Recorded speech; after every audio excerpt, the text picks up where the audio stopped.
The Caribbean Sea has suddenly become the stage for a dramatic showdown between the United States and Venezuela. Donald Trump has dropped a political and military bombshell. No, literally, we are talking about the US president announced that American forces struck a vessel near Venezuela, claiming that it was loaded with drugs and linked to a Tren de Aragua gang.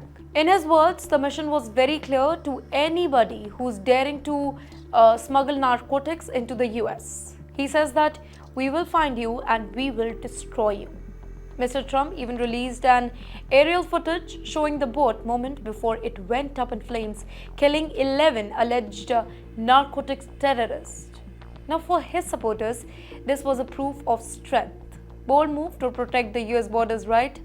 But for critics, it was reckless act that risks pushing the US into yet another dangerous conflict. This time, not in the Middle East, but in its own backyard. You know, the timing is also very crucial here. Venezuela's president, Mr. Nicolas Maduro, has just warned Washington against meddling in the region. Mr. Maduro himself is accused by the US of being at the center of global drug trafficking network. In fact, the Trump administration has put a staggering $50 million reward on his head, dead or alive. Now, that kind of bounty is usually reserved for the world's most wanted terrorists, not sitting heads of a state, right? But here is where the story gets more interesting.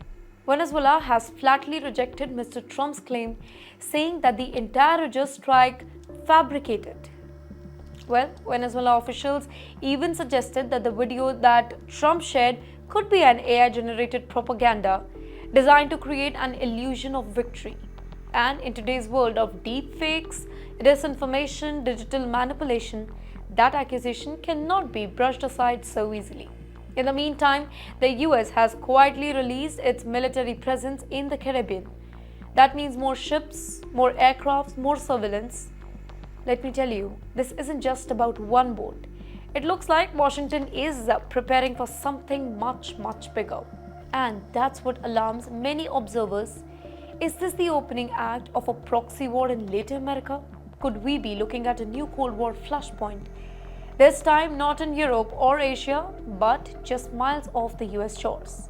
For Mr. Trump, the strike fits neatly with his whole propaganda that he shared in front of the world. For Mr. Maduro, it is a living proof of the US aggression, a rallying cry to paint himself as a victory of imperialism. For ordinary people in the region, though, it raises frightening possibility that their waters may soon become the battlefield of the political war between US and Venezuela. This is no longer just about drugs, gangs, or one fiery explosion at the sea. It is about power, it is about legitimacy, and it is about who controls the narrative here. And when superpowers flex their muscles so close to home, history tells us that the consequences rarely stays contained.